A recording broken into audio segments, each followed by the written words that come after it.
masamang email galing sa AdSense at binigyan na lang tayo ng 30 days bago mawala yung ating monetization. Kaya ilaban na lang natin to for 30 days. Kaya samahan nyo ko pagpatuloy hanggang 30 days.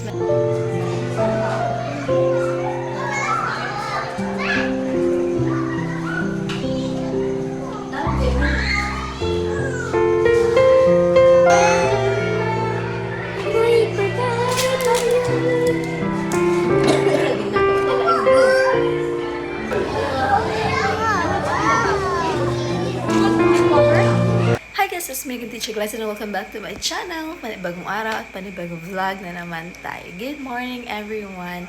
Kakatapos lang nating maligo at ang pagbihis na tayo. Happy morning everyone. And time check, it's 5:28 in the morning now. Wala ang mga bata dito natulog sa bahay nila mama kasi kinuha siya ng mami ni Torren James. Noon muna daw sila matutulog and hindi pa ibinalik and anong oras kaya yun ibabalik kasi andito pa yung mga uniform ng mga bata. Ayan, medyo makulimlim po ngayon dito sa amin dahil ulan-ulan and paano tayo makapunta ng school nito ngayon. Ayan po. So, update ko kayo maya-maya kung ano yung mga gagawin natin kasi gagawa tayo ng costume ni Zach para sa kanilang school. Alright, so, samahan niyo ako and maraming salamat sa lahat ng mga Soward family na patuloy na sumusuporta po sa atin, sa lahat ng mga nagko-comment, na-appreciate ko kayo guys, sa lahat talaga ng dumadramay sa ating sitwasyon ngayon. Maraming salamat. Soward family, kina Idol, Jopper, maraming salamat po. Kahit hindi tayo active sa Soward community po ay andyan pa rin po kayong taos-pusong nagmamahal kahit ganito po yung ang pagbabalik natin sa vlog. Ayan, so medyo naka-receive ako ng masamang email galing sa AdSense at binigyan na lang tayo ng 30 days bago mawala yung ating monetization. Kaya ilaban na lang natin to for 30 days. Kaya samahan nyo ko ipagpatuloy hanggang 30 days man lang ma-achieve yung $100 na revenue natin para po makuha natin yung balance natin kasi pag hindi na natin yun makukuha talaga. Okay, thank you so much for everything guys. I'll see you later. Goodbye. Alright guys, andito na tayo sa school and time check at 7:20 na ng umaga, hindi tayo na late. Alright, so update tayo mamayang hapon na kasi magkakaroon na naman tayo ng isang mahaba-habang trabaho all day. Let's go!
Position, team, kuha naman yun ay.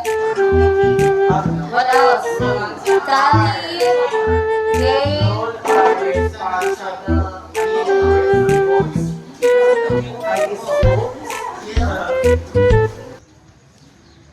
Hi guys, and welcome back to my channel. For today's video is samahan nyo ko sa school nila Nathan and Zach Then, mayroon silang Nutrition Month activity. And ipiflex ko ngayon yung gawa natin kagabi na broccoli outfit for Zach.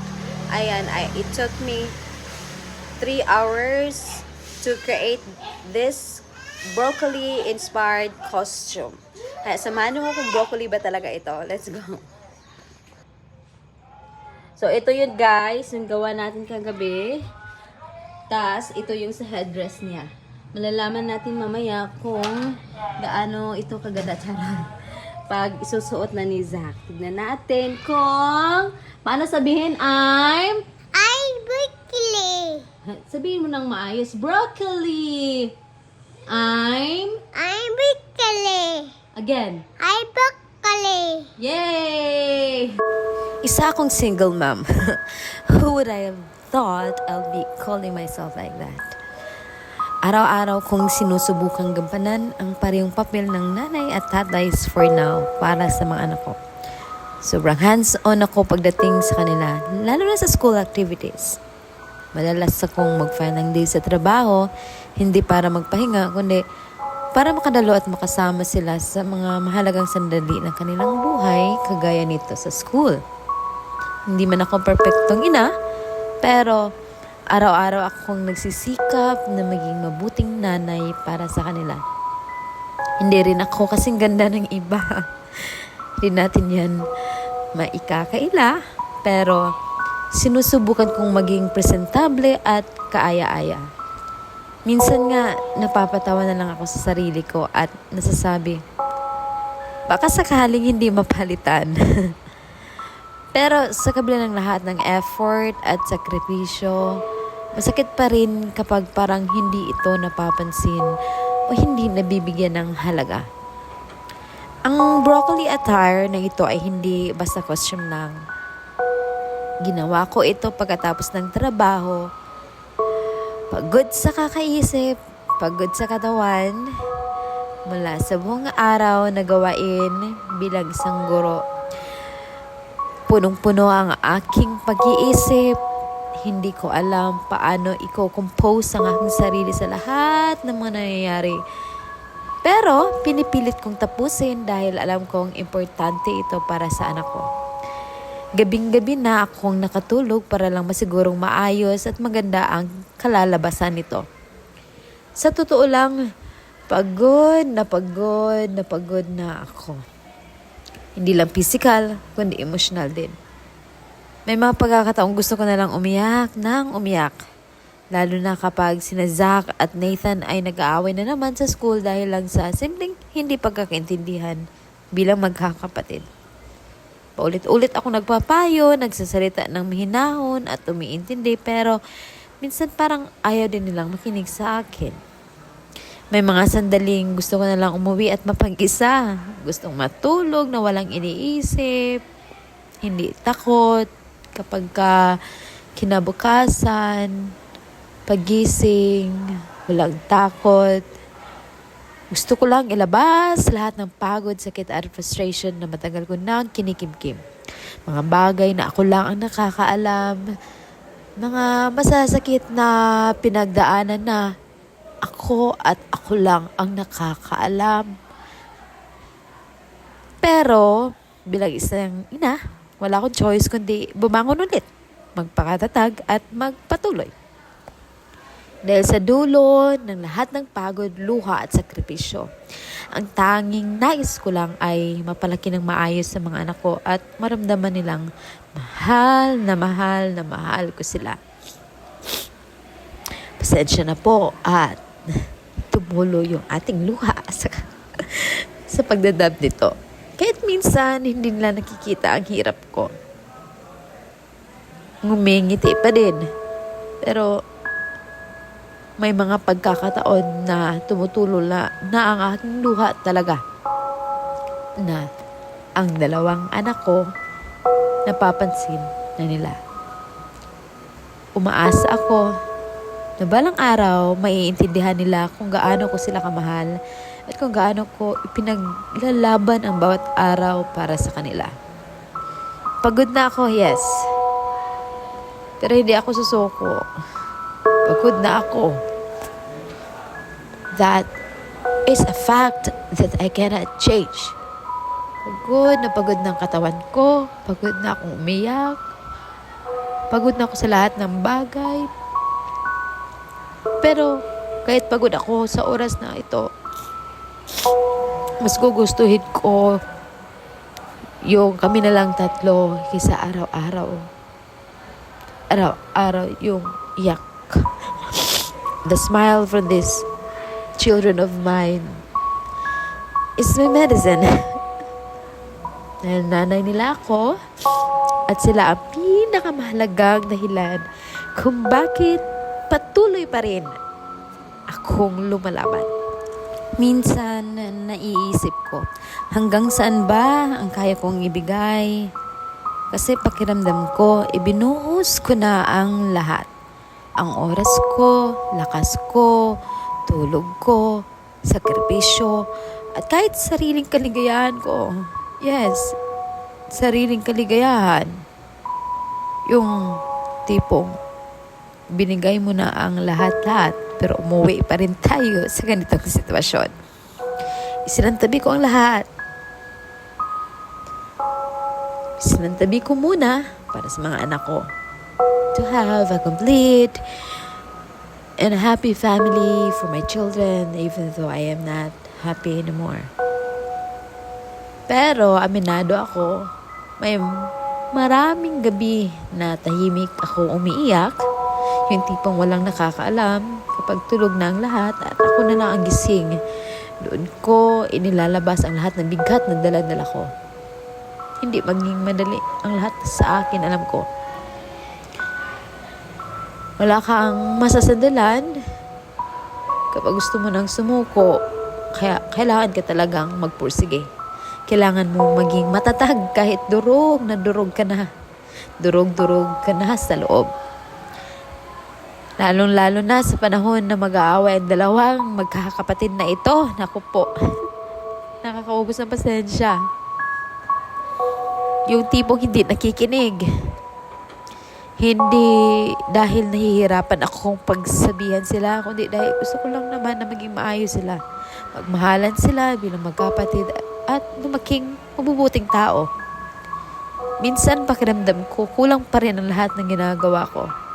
Pero sa kabila ng pagod at luha, pipiliin ko pa rin silang mahalin araw-araw. Dahil ganito ang puso ng isang ina, hindi ba? Napapagod, nasasaktan, umiiyak, pero hindi susuko. Let's go. Pasensya na at emotional tayo sa ating voiceover. Yun guys, sa mga sandaling yan, ako ay pagod na talaga. And happy na happy yung aking batang makulit dyan. Dahil gusto niyang ma-win talaga. He used to win contest in his school.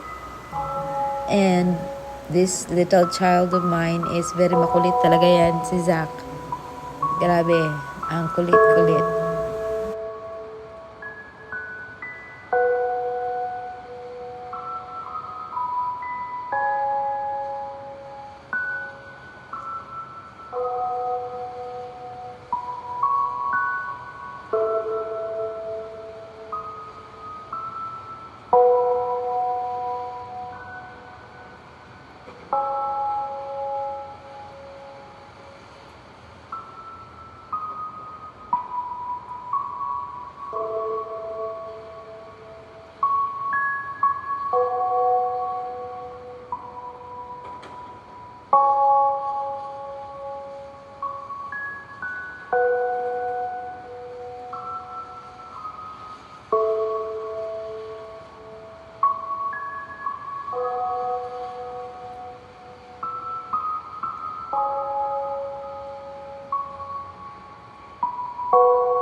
Thank you so much, kindergarten. Now let's go to the awarding for the coloring and drawing contest.